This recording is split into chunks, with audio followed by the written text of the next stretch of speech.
This is the Ring of Honor, a.k.a. Shane T, boy, the baddest champion you ever seen, boy. This is Mr. Anderson. This is good old JR Jim Ross, and you are listening. You're listening to Knockouts and Three Counts. Cover! We got a career world champion! That might be one of the craziest knockouts I've ever seen in my life. Knockouts and Three Counts is the podcast, baby! It's the real deal, baby! Knockouts and Three Counts starts now.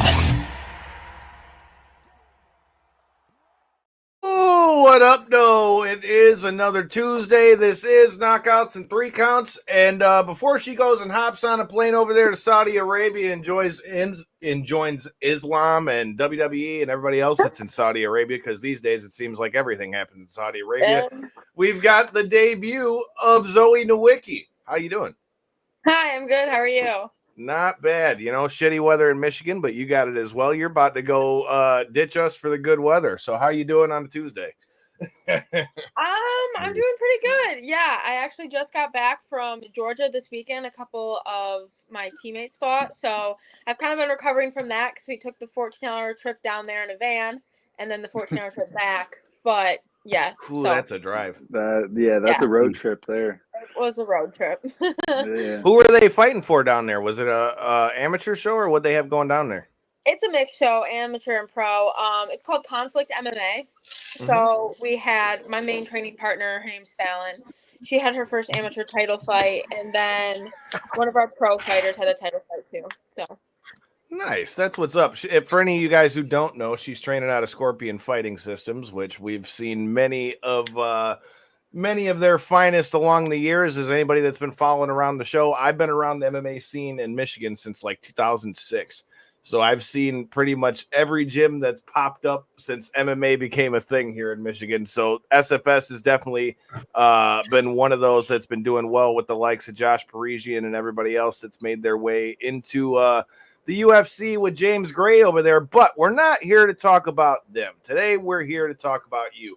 So before we get to what you've got going on in Saudi Arabia and all those things, I want to get into first, obviously – you don't see as many female wrestlers and things like that as you do on the male side and all those things. So before we get to, the fight stuff, before we get to the Olympics and everything else, how'd you find your way into wrestling and combat sports? So my dad was a really successful wrestler in high school. And I remember, the talks of getting my brother into wrestling. And, it was about that time I was like 11. He would have been like 8-ish. And I always wanted to play football. I was going to play football the next year. Yeah. And so we took my brother to wrestling practice, and I'd watch him do practice, and there was a girl out there in the mats, and I never really knew what wrestling was at all up until that point. Or the girls did it. And so I was just eventually like, well, I'm sick of watching practice. And I was like, hey, can I jump into practice, Dad? I'd love to go to practice. He still remembers the conversation I had with him in bed, and I was like, Dad, can I start wrestling?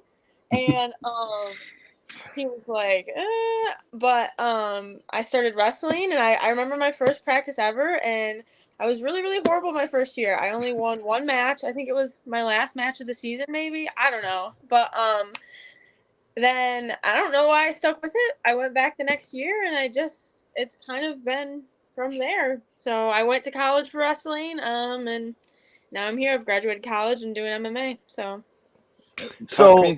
go ahead.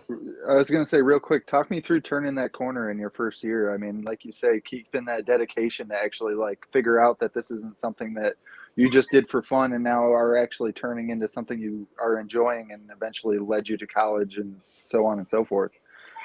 Yeah, well, I think I stuck with it mainly that first year because I'm like, well, this is good conditioning for football. I loved football. That was my favorite sport for the first couple years I played it until all the boys hit puberty and, outgrew me. So I think that's really what it was. And then I went into my 7th grade year and I started actually winning. And, that felt good, being that old and winning. So then I discovered women's wrestling, and my coach, he's passed away now, but Brent Harvey, he was big in the Michigan women's wrestling scene, and he would like take us all over the country to like these women's tournaments, and he ran a women's series called War of the Roses, and he talked about, oh, after high school, colleges are starting to add women's wrestling, and it's going to grow to be this huge thing. And being a part of that community really pushed me to become better. So that was a really good community to be a part of that kept me in it. Yeah, I can imagine it's easy to draw inspiration. We talk about it all the time with people. We have a lot of the bare knuckle guys on here, and they're very different set of Yeah. circumstances, I guess we'll say, but they're also kind of, like you say, trailblazing forward in a sport where there's potential of leaving a long lasting footprint, like you would say in women's wrestling, same type of thing. Yeah. So with that said, I mean, obviously the wrestling has gotten you into what you're doing. I mean, a little bit of a cliff notes for anybody who doesn't know. I mean, you're getting ready to go do the World Combat Games and compete in pankration. You're also doing the Olympic trials. And as we've already talked about, Corey was on call with me as well. We got to call your last fight for Lights Out Championship as well. So with that all said, how did you navigate the different styles for wrestling and everything else that you're doing? Because doing all those different, all those different disciplines and things like that, that's got to change things up. How did you get into the mix of all the different stuff? Yeah, so I actually started coming to Scorpion when I'm 23 now. When I was like 14, 15, I started going because my coach Brent was like, hey, I know this guy, James, and my coach now, and he wants some wrestlers to come in and wrestle with his fighters. So, I was 14 wrestling with the fighters, and then I kind of moved around with him. He started doing wrestling practices at his new location in Brighton, and I was just kind of wrestling, and then people were like, you should start doing jiu-jitsu, it's like similar to wrestling, you'd be good at it. So I did jiu-jitsu, and then I did like a striking class here or there, nothing crazy. And then I just kind of fell out of that. I got super successful in my college wrestling, and that took over. I didn't have the time to drive an hour and a half from my college town to the MMA gym to train. I was just wrestling all the time. And then upon leaving college, I was like doing really well and like making the Olympic stage in college. And I'm like, I don't want to I was going to go for my master's. I'm like, I don't want to go for my master's. I don't know what I want to do. And so basically all in that mix, I switched over to MMA. And then I started doing just MMA for a while, like half a year. And then I went and competed in this big wrestling tournament. My coach was like, you really should. And I did super, super well. And I'm like, well, I want to continue wrestling too. Like, I love wrestling. I love the feeling I had when I got back into it. So really, it's not that hard to juggle all of them because they're all so similar. And I've just tied them in together my whole life. My whole life, I've done a little bit of everything. So I've always been really good at like flipping that switch. Like, okay, now I have to, go from wrestling to jiu-jitsu mindset. And they're similar enough where I'm still training in martial arts, but I'm getting a break from the other. So when I'm wrestling, I'm getting a break from MMA. When I'm doing MMA, I'm getting a break from wrestling. But I'm still in shape, I'm still doing the same things. So. Well, that kind of went right into what I was going to ask, because I know so many wrestlers have a little bit of a transition when it comes to jiu-jitsu, because obviously in wrestling, you don't want to be on your back at all. In jiu-jitsu, in a lot of ways, you have to almost get comfortable being on your back in a way, because at some point or another, it always ends up there. So that led right into what I wanted to ask with that. But now that we've talked about your transition to MMA and things like that, tell me a little bit about what were some of the things that attracted you to MMA? Who were some of the fighters that you watched that were like, okay, MMA is something I want to do? Because I know you started with wrestling, and obviously wrestling and MMA, they obviously clash and correspond. But with that said, who were some of the ones that attracted you to the cage? I mean, everyone knows Ronda Rousey, and she was just, an inspiration for women because she was the big trailblazer for women's MMA. So I wouldn't say there was really anyone, like, I never really watched that many fights when I was younger. I was just around it when I was young. I was around successful fighters when I was young. Amanda Bobby Cooper, she was in the UFC, and I trained with her directly because she was one of the top fighters at Scorpion. So, you know, I was a teenager and I was looking up to her, and it all just felt feasible, you know, to be a fighter. Like, and then Christy Garr, she never went pro or anything, but she was one of my wrestling coaches, and she was a really good wrestler, and then she fought MMA for a while. So just a lot of inspiration from them. So, and a lot of motivation from my coach to be like, yeah, this is something you could do really well in. And once she realized she was good at everything, she said, "Fuck school. I could just punch people in the face." Yeah. Yeah. I was like, I'm good at one thing. Might as well get better at another thing. Let's go punch some people. I'm with it. Yeah. Who needs school when you can beat people? When you're coming into it with such a rounded game set already, and we've talked about it many times here on the show, that, you know, and it's kind of a well-known thing in MMA. Wrestling's one of the best backgrounds that you can bring into the sport. Mm-hmm. So when you're already coming into it with a far better grip on the sport than almost every other girl in the sport, it's definitely going to help transition you into all the other aspects a lot easier, because like we've said on here, it's a lot easier to worry about and concentrate on your striking and improving it when you don't have to necessarily worry about the takedowns and losing grip of that, you know. Yeah, I'm really blessed to have the background that I do. I've, you know, excelled so much in jiu-jitsu, and it's because of my wrestling. I didn't start out fresh on the ground not knowing how to control my body. So with that said, you mentioned Ronda Rousey. I'm not surprised to hear that is one of the influences, as without Ronda, I mean, it's safe to say with where women's MMA was before she came on the scene, things wouldn't be where we'd be at today if Ronda didn't come into the game. That said, obviously, as you can tell from the intro to our show also is a pro wrestling show. mm-hmm. So with that being said, you got to tell me, did you ever watch any of the pro wrestling stuff, and what did you think of Ronda's run in wrestling? Not really. My uncle was always big into pro wrestling, so I watched it here and there. I never really watched her, but I watched pro wrestling for a while. My boyfriend went to like pro wrestling school and stuff, so No shit. I was kind of like really watching it for a minute. But I never really followed her journey through it. But it's cool. I think, you know, WWE, I think pro wrestling is a cool thing. I don't know, you know, hopefully I would wish to step into that role someday, but not exactly what I'm focused on either. Nice. For sure. For sure. Yeah. I just had to ask, since you brought up Ronda. I was at a lot of her matches, being at Mania and all that stuff. That's funny to hear that your boyfriend went to wrestling school, as like I said, we go to a lot of the stuff. I was in LA for WrestleMania, to everything from the indie stuff and everything in between. So it's definitely it's funny too, and you'll be able to relate to this with, you said your boyfriend went to wrestling school. You know, it's funny. Everybody thinks for the longest time, I feel like wrestling and MMA fans like hated each other for like the longest time. But when you really think about it, like they're really not as far off as people think. When you watch what Brock went and did, I was there when he won the UFC title from Randy Couture. I mean, we've seen Dave Bautista go over there and get the shit beat out of him, but he still won.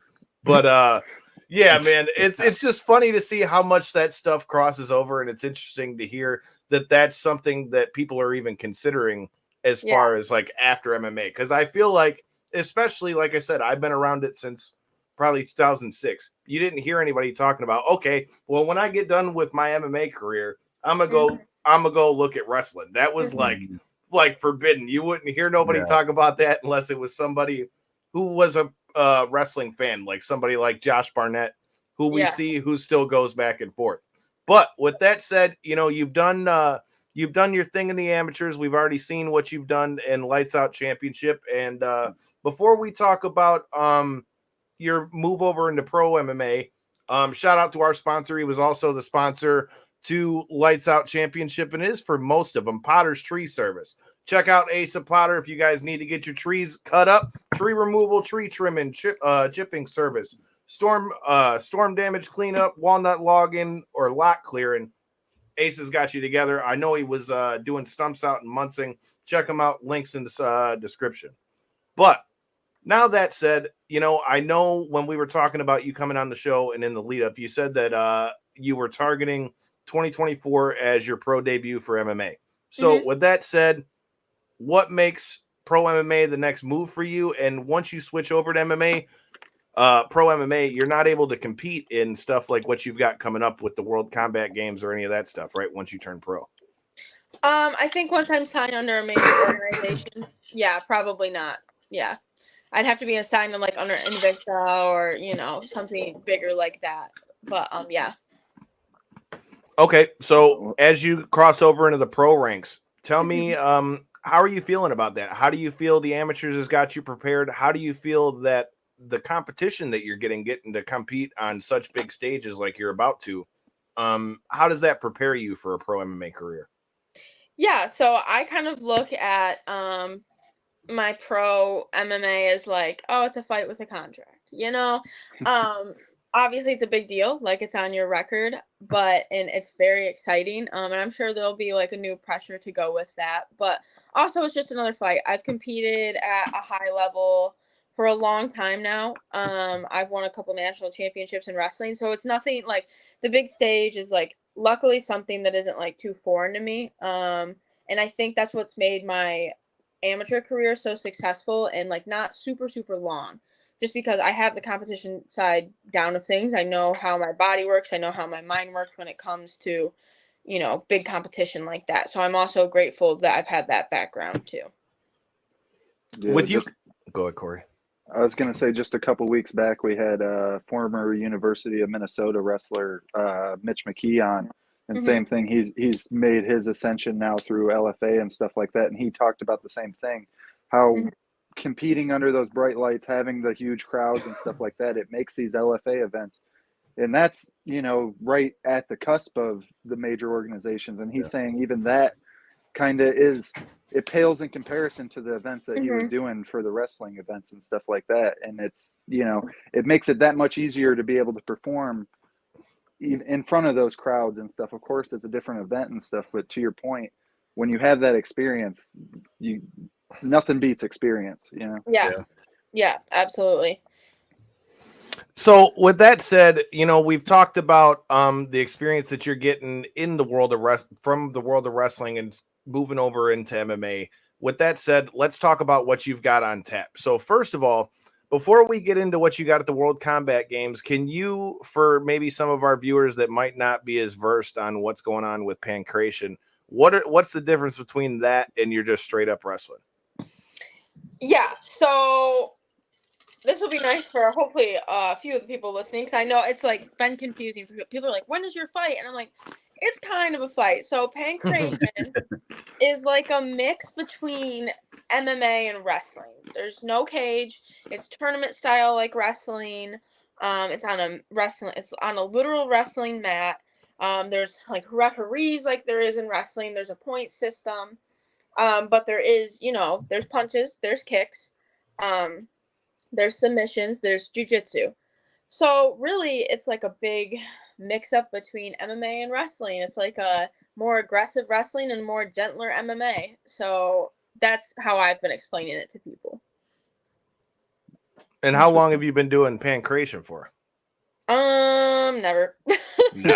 Never. And we're just jumping into the World Combat Game. Let's go. So you know what? This, I really didn't know. Like when I accepted to this event, I didn't exactly know what it was. And then, you know, the rule set came out and stuff like that, and it was pretty much like, here are the little specific rules, like you can't up kick, you can't elbow people, all this little stuff, but other than that, it's MMA. So just go out there and do your best, do MMA. So this fight camp, I've really been, you know, honing in on that rule set and, you know, trying to like do more wrestling like more often and things like that. But really, I'm just gonna go out there and do my thing, do MMA. Don't, you know, get disqualified for anything. So wrestle. I think it really favors my style. I mean, yeah. Confidence to make the jump. Clearly, she's confident. Her, man, more props to you.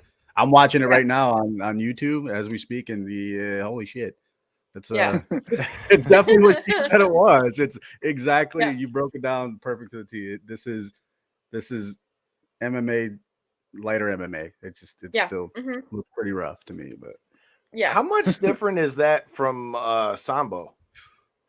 I've never really watched that much Sambo, but yeah, I don't really know. I'm sure it's all quite similar. It's just like little bitty Little cool, rules differences and Yeah. stuff. Yeah. Yeah, I Yeah. would imagine so. And it's probably a lot of ways for those people that are over in those countries that compete in those type of sports to gain that type of experience, like you're saying with the amateur events and stuff like that.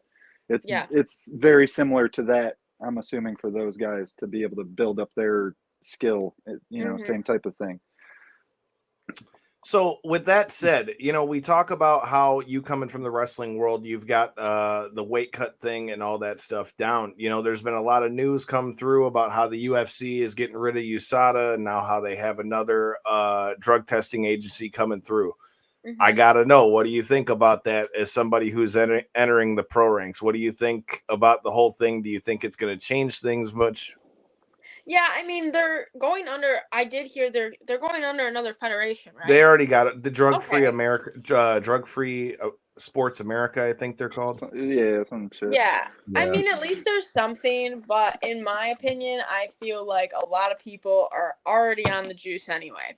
So it's like, is it, I don't really know. I mean, personally, that's never something I've been interested in. Like, I value my health outside of being an athlete. I want kids. There's things more important to me than that. So, but I think it's crazy. I think something should be in place. I'm also not against people who want to use it. I would rather not competition. I want everyone, to be on the same level. But like, if you're just using it to use it, whatever. To get jacked, to So, get big and yeah. huge. So Yeah. I could totally see that with like, this was my whole argument with this. I was actually talking about this with the homie and past guest of the show, Ryan McKinnell, and Andreas Hale from MMA Today on Sirius XM the other day. Dude, my whole thing with it is this. Now, I've never competed in MMA, but I fought in boxing and I have a purple belt in jiu-jitsu. So for me, I feel like as far as a sport like MMA or boxing or anything that's like contact like that, I feel like steroids are an issue, and here's why. Only because you're taking so much damage in a fight, right? It would be different if you could say, okay, we know that everybody's on steroids, but everybody's not going to be on steroids, number one. And number two, if they are all on steroids, if you got somebody like Conor McGregor, not saying that he is on steroids, but I'm just saying if you got, yeah, you know what I mean? You got Conor McGregor who can buy whatever he wants. And then you got Joe Blow who just got in the UFC off the Contender Series. Well, I'm just going to say Conor McGregor probably can buy better stuff than what Joe Blow from the Contender Series is going to get, which is why for me, it's just like, I don't know. Every time somebody asks me this question, and I get asked it a lot because we run the show, it's like, and we just talked about this with Josh Frem from the UFC. Like, I feel like if it's not something to where everybody's doing it, I would rather just see it out of it. Like in a sport like this or football, I feel like when you're talking about a sport where in just boxing, how many people have died in the ring? MMA, you're getting punch, kick, knee, elbow, everything like you just said. And then now we're going to add to the fact that I'm going to be gassed up to the gills and can just punch a hole through your fucking head. Now, correct me though, because I don't know about steroids. I haven't started using it yet. Yeah, yet. But they also use steroids for healing, correct? Sure. And that was the other part I was going to say, right? No, they're not all the same. They're not all the same. Also, like, if you're using it for that, that's fine. But then you should be healing, not competing. Right. So I guess there should be like a fine line on where that meets the other. Yeah. They should probably break that down. But yeah. I completely agree with that, because perfect example of that is what we're hearing. Like, everybody's talking about how since USADA is still in control till 2024, how they're saying they're just giving Conor McGregor hell now that he's jumped back into the drug pool, and rightfully so. Obviously, the guy admitted he was juiced to the gills. But to your point, if it's for something like that, where a guy has an injury where he snaps his fucking leg in half, like, I have no problem with you saying, all right, well, I'm about to be out of action for however long it takes for your leg to heal. Let me take steroids so that I can heal quicker. That I have no issue with at all, because that's, like you said, you're going to be out of competition. You're not competing with somebody, which is why they had the 6 months in the testing thing for him to get back into the pool. I agree with that 100%. If it's for healing or something of that sort, I have no issue with it. I just think, like you said, yeah, you know, call me crazy, but John Jones at heavyweight is already scary. But then John Jones just hopped up on HGH and everything else. You talking about Picogram Jones? Yeah, Picogram Jones. Yeah, Picogram Jones. Let him be hopped up, and he's going to be looking like Gordon Ryan in this bitch, and he's going to be John Jones. Like, come on, dude. Yeah, he's gonna be doing handicap matches here. He's gonna be doing handicap MMA pretty soon, man. Speaking of that, man, I've been seeing all the back and forth with Gordon Ryan since him and I forgot who it was he was going back and forth with, but yeah, dude, it was Johnny Eblin, the Bellator champ. He was going back and forth. He's like, yeah, you're using juice while you're in jiu-jitsu, but he was arguing the same point of why he thought that it shouldn't be in there. But it just makes for a funny argument anytime you're talking about it. With that said, we've talked about the World Combat Games. We've talked about pankration and what that is. Tell me how you're feeling about. I know you've got the Olympic trials going. How do you feel about that? Is that something? And again, you said all of it, like the training is kind of similar, so it's not much of a switch. But do you find yourself putting yourself in like a separate like training camp type situation for that, since they're going to be split apart? I do, yeah. So usually when I go into like full wrestling mode, I train at my college, which is like an hour and 10 minutes away. So I'll go down there like 3 days a week and kind of just like stay with, because I still have college friends that live down there, stay with them all day and, you know, like do 2 a days. And then I'll still do some of classes up here. But like the plan for that is that I have to qualify for the trials first. So I have a qualifier in November, and then I have a qualifier in December. But if I qualify in November, obviously you don't need the other one. Yeah. So that's the plan, is I'm most likely going to qualify in November, and then hopefully make my pro debut December, January, maybe February-ish. That's like the latest I would like to do it.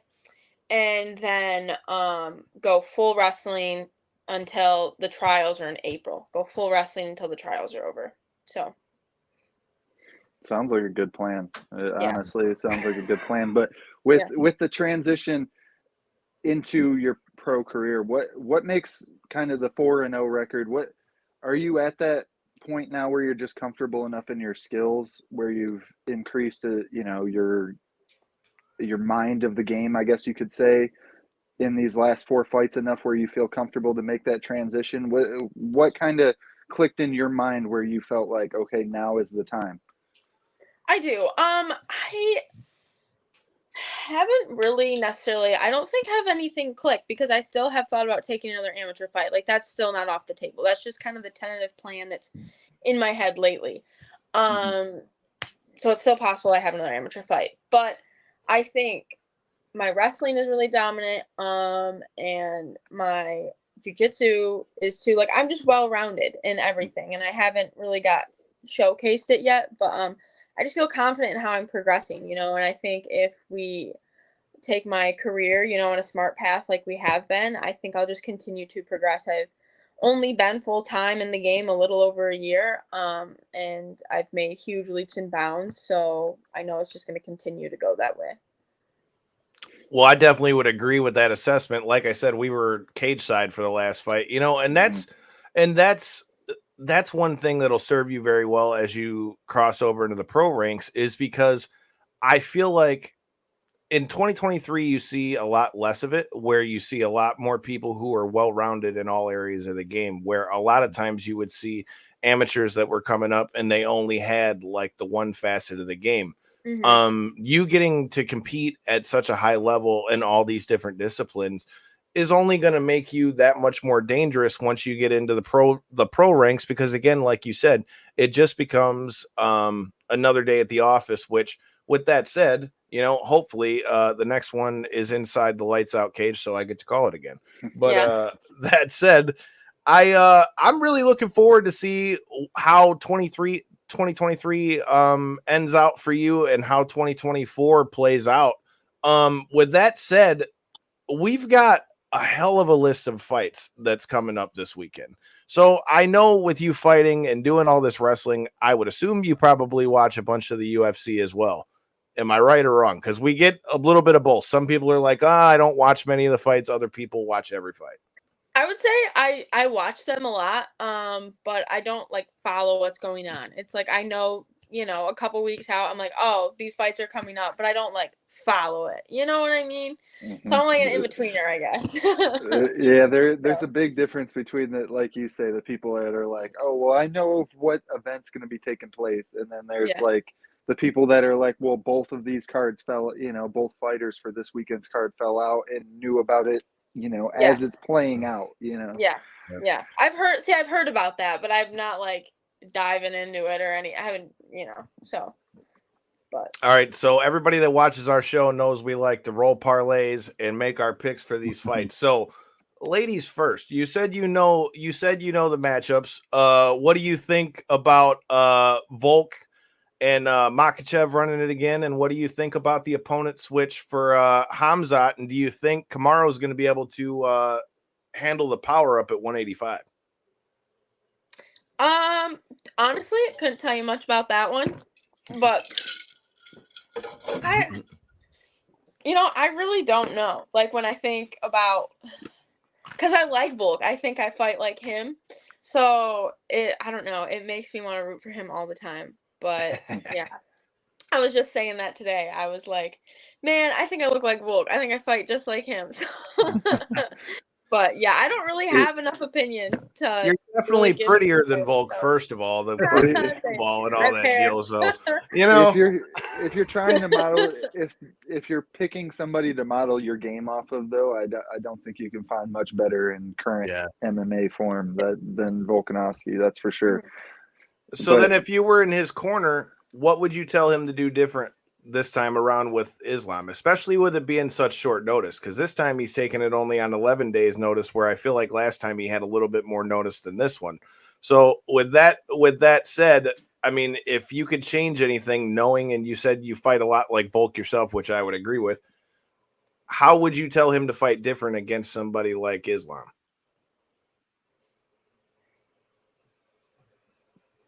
I think probably just like more patience, because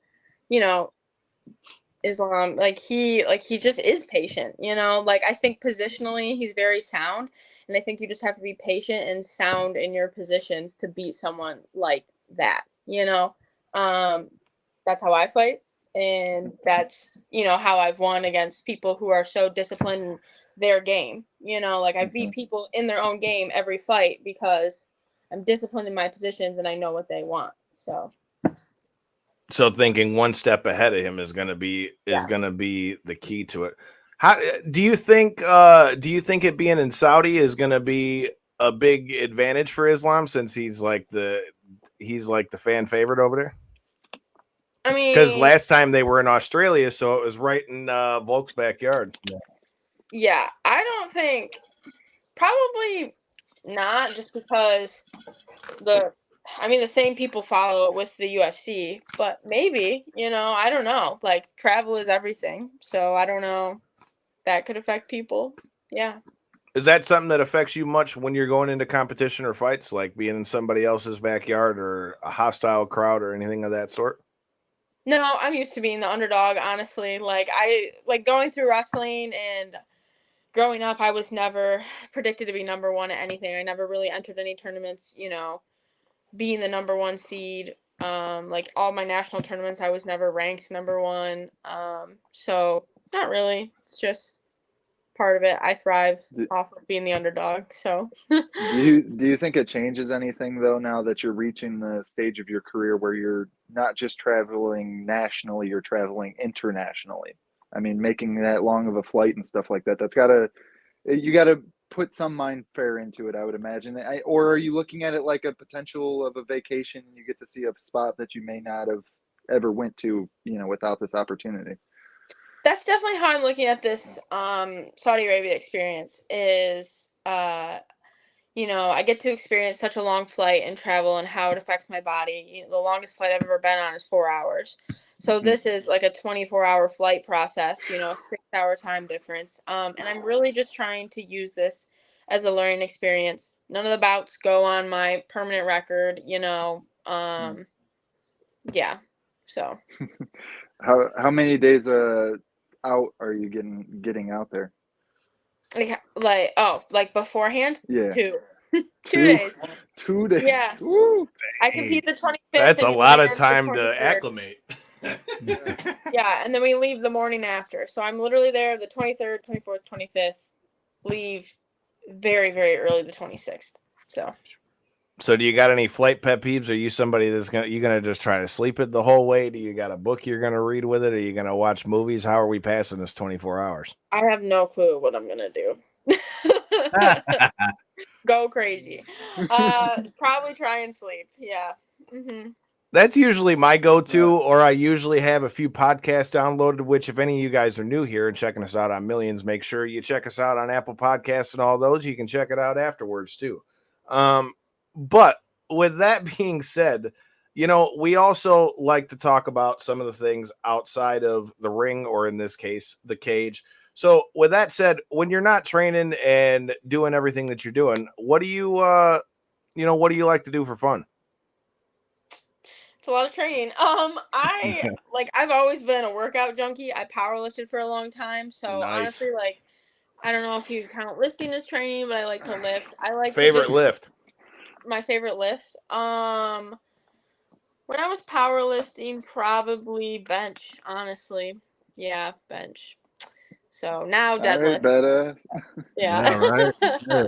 I know, what a gym bro, right? But yeah, I go on walks. I love nature. I read a lot.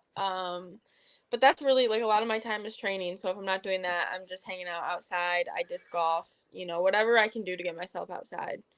So Disc golf, that's a fun game, man. I've only played a couple times, but that's a fun one. Yeah. I've played it. I sucked. That was, whatever. Oh yeah, I'm the worst frisbeer ever. I can't throw that thing for shit. I've been practicing at beaches all my life. Never been good, but that being said, it's still a fun game. It's fun. Yeah. You got to drink more beer while you do it. That's the problem. Yeah. Look, I can throw the shit out of a football. I can throw the shit out of a baseball as I played outfield and things like that. A frisbee, on the other hand, I look like a dumbass. But I just want to confirm for the record that we also know that Corey cannot throw a football for foaling either, because even halfway through a fishbowl, I had the fucking aim of Joe Montana. So I just want to say that.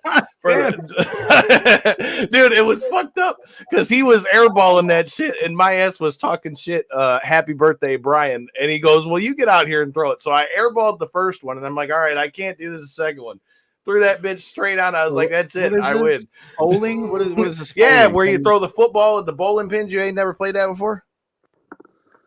You throw football at bowling I was gonna pins? say you better explain. Where it do a you little find better. this? Where do you set this What up? So it's all so we were at World of Games. They got axe throw in there, they got a mechanical bull there, they got what's the thing that they had with where you roll the wooden thing down the thing? What's that called? Feather bowling. Feather bowling? I don't even know what the fuck that is. But it was fun though. I don't know what it was either. And then we had they had beer pong there, and then they had life-size beer pong, which you sucked at that too.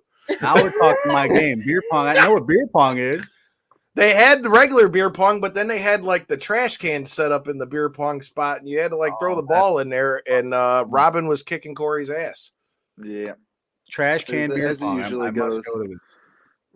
Robin was kicking Corey's ass. I kicked Corey's ass at the bowling. Shout out to Brian. It was a good birthday for him. But so everybody's just beating up on Corey the whole time, pretty much. I mean, some days it's like that. Maybe he'll be getting beat up on when we go see Avenged Sevenfold tomorrow, but who knows? Boy. Wait, before we go on, I want to. Can you show us your tattoo on your hand there? I keep catching in the screen. My hand or my arm? Yeah, what is this tattoo? It's kind of weird. This is a scorpion. Nice. Yeah. Oh, okay, I see it now. Scorpion. It was what's up here? Kind of for scorpion fighting system, and I just liked it because I'm like that would tie in. This is the last. No, this is the last one I got, but it would tie in well with the rest of my arm. So I'm like, that'll be sick. Cool. I can totally relate. You got to take us through the sleeve because Chris was asking about it in the comments too. Okay. All right. So first one well, I have this on my back. It's just like a USA Wrestling tattoo. And then I got this one. Well, this one can't do the camera. It's backwards. I got you. Not to interrupt, I but I yeah. really wonder how many women there are with U.S. wrestling tattoos on their back. Out Yeah. there. That's not I've just seen a every day. couple, You yeah. just glanced over it like, yeah, I got my U.S. wrestling. Like you Yeah. see it sometimes in the UFC and stuff like that, Right. and other MMA events and stuff, but it's rare that you see it on a woman. Go on, Yeah. but Yeah. I got a horse tattoo. I grew up like riding horses and stuff. Oh my god, I can't do this. And then I have this one. It was just like a picture I saw online. And it was like a big It girl. looked cool. Let's tattoo that Yeah, bitch. Cool. that's Yeah. cool as hell. Yep. And then I got the scorpion, and then I got this one last. So It's all good. I was glad Chris asked about that because, as you can see, I have a few myself. My whole arm is covered. I've got a lion on my chest. I've got so mine were all spread out. I got my first one when I was like 14. I got boxing gloves when I was 14. Yeah, I got my first one. Kyle. Yeah, dude, that's what happens when you got the homie that trains with you that does tattoos. And my mom didn't think I had balls enough to do it because I hated needles. I still hate needles. Oh. But she was like, "Yeah, sure, I'll let you do it, but you won't do it because you don't like needles." And sure as shit, It comes home with a sleeve. now here we are, and I've got the whole thing. I've got my dad's car here. I've got the cerebral palsy ribbon with my belts from jiu-jitsu, the show logo that Lindsay Snow did for us, all kinds of stupid shit. So are we finishing the full sleeve, or what? Are we going to sleeve both arms, or are you just finishing the one? What are you going to do with them? I'm definitely gonna finish this one. I don't know exactly what I want yet. But I want a leg sleeve. I want an anime leg sleeve really bad. So that's kind of gonna be I have to find someone to do that. But yeah. Mm-hmm.